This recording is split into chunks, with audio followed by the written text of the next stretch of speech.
নমস্কাৰ বন্ধুসকল, welcome to my YouTube channel Assam career update. আজি পুনৰ আপোনালোকৰ বহুত ভাল খবৰ আহি গ'ল। দুটাকৈ বিভাগত নতুনকৈ চাকৰি মুকলি কৰিছে 2025 বৰ্ষৰ কাৰণে। প্ৰায় 11,520টাকৈ অত্যাধিক ভেকেঞ্চি আপোনালোকে দেখিবলৈ পাব। 10 পাছ হওক, 12 পাছ হওক, ডিগ্ৰী পাছ হওক, সকলোৱে আবেদনসমূহ কৰিব পাৰিব। অসমৰ সকলোৰে বাবে চাকৰি আহিছে, অন্তিম সুবিধা আপোনালোকৰ বাবে আহি গৈছে। সো যদি আপোনালোকে ইণ্টাৰেষ্টেড হয়, যদি আপোনালোকে ইলিজিবল হয়, আবেদনসমূহ যি কৰিম বুলি ভাবি আছে, তেন্তে ভেকেঞ্চিখিনিৰ ক্ষেত্ৰত আবেদনসমূহ কৰি ল'ব পাৰিব। সো দুটাকৈ বিভাগত ভেকেঞ্চিখিনি আছে, প্ৰতিটো বিভাগৰ ভেকেঞ্চিৰ কথা ডিটেইলছত ডিছকাছ কৰা হ'ব। আবেদনসমূহ কেনেকৈ কৰিব সেইখিনি কথাও ডিছকাছ কৰা হ'ব। সো ভিডিঅ'টো আপোনালোকে শেষলৈকে চাব, তেতিয়া সকলোখিনি কথা গম পাব। আৰু ভিডিঅ'টো যিমান পাৰে সিমান বন্ধুটো শ্বেয়াৰ কৰিওক, আৰু যে ভিডিঅ'টো ভাল পায় ভিডিঅ'টো লাইক কৰিব, লগৰ চেনেলটো ছাবস্ক্ৰাইব কৰিব, আৰু আমাৰ হোৱাটছআপ চেনেল ভিডিঅ' ডিছক্ৰিপশ্যনত দিয়া আছে, তাত গৈ ফ'ল'টো কৰি দিব। ইণ্ডিয়ান অভাৰচিজ বেংক ৰিক্ৰুটমেণ্ট আহিছে, 750টাকৈ এপ্ৰেণ্টিছ লেভেলৰ ভেকেঞ্চি মুকলি কৰি দিছে। অনলাইন যোগে এপ্লাইসমূহ কৰিব পাৰিব। সো যদি আপোনালোকে ইণ্টাৰেষ্টেড হয়, ইলিজিবল হয়, আপোনালোকে আবেদনসমূহ কৰি ল'ব পাৰিব। লাষ্ট ডেট সম্পৰ্কে যে ক'বলৈ যাম 20/8/2025 মানে আগষ্ট মাহৰ 20 তাৰিখ পৰ্যন্ত এই ভেকেঞ্চিকেইটাৰ ক্ষেত্ৰত আবেদনসমূহ কৰি ল'ব পাৰিব। এইটো প্ৰথমটো বিভাগৰ, আৰু এটা বিভাগত ভেকেঞ্চি দেখিবলৈ পাব। টোটেল আপোনালোকৰ 11,000 ভেকেঞ্চি প্লাছ ভেকেঞ্চি মুকলি কৰিছে। আৰু যিটো ইণ্ডিয়ান অভাৰচিজ বেংকৰ ফালৰ পৰা ভেকেঞ্চি মুকলি কৰিছে, ইয়াৰ ক্ষেত্ৰত 750টাকৈ ভেকেঞ্চি আপোনালোকে দেখিবলৈ পাব। সো ইণ্টাৰেষ্টেড আৰু ইলিজিবল হ'লে আবেদনসমূহ কৰি ল'ব পাৰিব। আৰু ইয়াৰ ক্ষেত্ৰত এপ্লাইটো অনলাইন যোগে কৰিব পাৰিব। সো যদি আপোনালোকে আবেদনসমূহ কৰিম বুলি ভাবি আছে, তেন্তে আবেদনসমূহ কৰি ল'ব পাৰিব। Name of the post apprentice লেভেলৰ 750টাকৈ আছে। সো ইণ্টাৰেষ্টেড আৰু ইলিজিবল হ'লে আবেদনসমূহ কৰি ল'ব পাৰিব।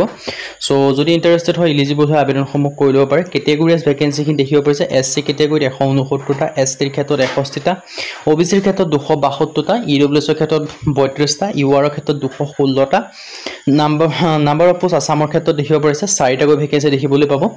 আৰু সো ইণ্টাৰেষ্টেড আৰু ইলিজিবল হ'লে আবেদনসমূহ কৰিব। এইটো প্ৰথমটো বিভাগ হয়, আৰু বাকী আৰু এটা বিভাগ আছে, তাত আপোনালোকৰ ভালেখিনি ভেকেঞ্চি মুকলি কৰিছে।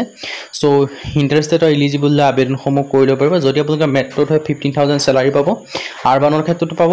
So eligibility criteria age limit 20ৰ পৰা 28 বছৰৰ ভিতৰত হ'লে আবেদনসমূহ কৰি ল'ব পাৰিব।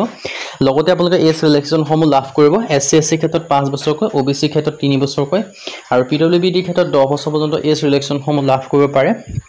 So education qualification graduation pass কৰিলে হ'ল। BA হওক, BSc হওক, BCom হওক, যদি আপোনালোকে গ্ৰেজুৱেশ্যন পাছ কৰিছে তেতিয়া আবেদনসমূহ কৰি ল'ব পাৰিব। সো যদি আপোনালোকে ইণ্টাৰেষ্টেড হয়, যদি আপোনালোকে আবেদনসমূহ কৰিম বুলি ভাবি আছে, তেন্তে আবেদনসমূহ কৰি ল'ব পাৰিব। সো এটা আপোনালোকৰ বাবে ডাঙৰ সুযোগ, এটা সুবিধা। সো সুযোগ আৰু সুবিধা আপোনালোকে গ্ৰহণ কৰিব পাৰে। যদি আপোনালোকে আবেদনসমূহ কৰিম বুলি ভাবি আছে, এই ভেকেঞ্চিকেইটাৰ ক্ষেত্ৰত আপোনালোকৰ বাবে ডাঙৰ সুযোগ আৰু সুবিধা আপোনালোকে মুকলি কৰি দিছে। সো এই ডিটেইলছখিনি আপোনালোকে দেখিব পাৰিছে। এডুকেশ্যন কোৱালিফিকেশ্যন কেনেকুৱা ধৰণৰ, কেনেকৈ গ্ৰেজুৱেশ্যন পাছ কৰিলে আবেদনসমূহ কৰি ল'ব পাৰিব। ডিটেইলছখিনি আপোনালোকে ধুনীয়াকৈ দেখিব পাৰিছে আপোনালোকৰ বাবে। সো আৰু এপ্লিকেশ্যন ফিছৰ ক্ষেত্ৰত ধুনীয়াকৈ লিখিত আছে, হাউ টু এপ্লাই। ইয়াৰ ক্ষেত্ৰত আবেদন কৰিবলৈ লিংকটো ডেছক্ৰিপশ্যনত দিয়া আছে, সেই লিংকৰ থ্ৰুদি গৈ আপোনালোকে আবেদনসমূহ কৰি ল'ব পাৰিব।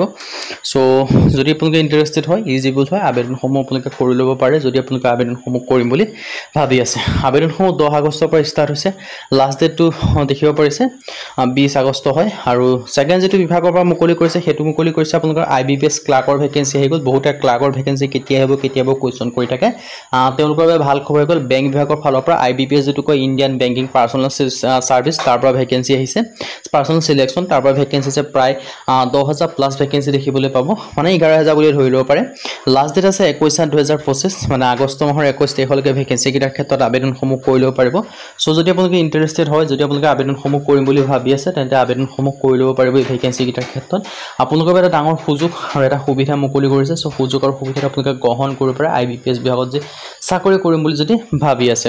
আৰু ইয়াত ধুনীয়াকৈ দেখিব পাইছে আন্দামান নিকোবৰৰ ক্ষেত্ৰত বা অসমৰ ক্ষেত্ৰতো ভেকেঞ্চি আছে। আছামৰ ক্ষেত্ৰত 204টাকৈ ভেকেঞ্চি আছে। এটা ভাল সংখ্যক ভেকেঞ্চি বুলিয়ে ক'ব লাগিব, যিহেতু অসমৰ ক্ষেত্ৰত সৰ্বাধিক ভেকেঞ্চি আছে, মানে সৰহসংখ্যক ভেকেঞ্চি আপোনালোকে দেখিবলৈ পাব। সো যদি আপোনালোকে ইণ্টাৰেষ্টেড হয়, ইলিজিবল হয়, আপোনালোকে আবেদনসমূহ কৰি ল'ব পাৰিব। ডিটেইলছত আপোনালোকে দেখিব পাৰিছে। সো প্ৰতিখন ষ্টেটৰ ক্ষেত্ৰত কিমান আছে, কাৰণ প্ৰতিখন ষ্টেটৰ কাৰণে বেলেগ বেলেগ ভেকেঞ্চি হয় যিহেতু, আৰু প্ৰতিখন ষ্টেটৰ কাৰণে বেলেগ বেলেগ হ'ল। আৰু বেংকিঙো আপোনালোকে বহুখিনি বেংকিং একলগ হৈহে IBPSৰ ভেকেঞ্চি আহে। সো IBPSৰ ক্ষেত্ৰত দেখিব পাৰিছে বেংকিঙৰ ভেকেঞ্চিখিনিও। সো যদি আপোনালোকে ইণ্টাৰেষ্টেড হয়, যদি ইলিজিবল হয়, আপোনালোকে আবেদনসমূহ কৰি ল'ব পাৰিব। বেংক অফ বৰোদাৰ ক্ষেত্ৰত 10টাকৈ, পাঞ্জাৱ নেশ্যনেল বেংকৰ ক্ষেত্ৰতো ভেকেঞ্চি দেখিবলৈ পাব। সো যদি আপোনালোকে ইণ্টাৰেষ্টেড হয়, ইলিজিবল হয়, আপোনালোকে আবেদনসমূহ কৰি ল'ব পাৰিব। ডিটেইলছখিনি আপোনালোকে ধুনীয়াকৈ দেখিব পাৰিছে। Education qualification 8 degree graduation pass কৰিলে আপোনালোকে আবেদনসমূহ কৰি ল'ব পাৰিব।